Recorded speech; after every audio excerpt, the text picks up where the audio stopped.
जिरे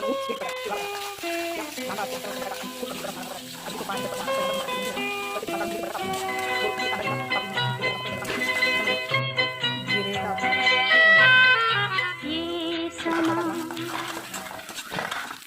कापलेल्या 2 हिरव्या मिरच्या टाकून चांगलं परतून घ्यायचं.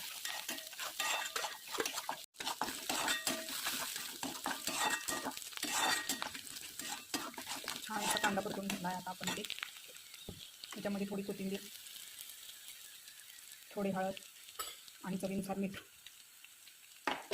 हे चांगलं परतून घ्यायचं. याच्यामध्ये शिजवून घेतलेला बटाटा टाकून घेतला.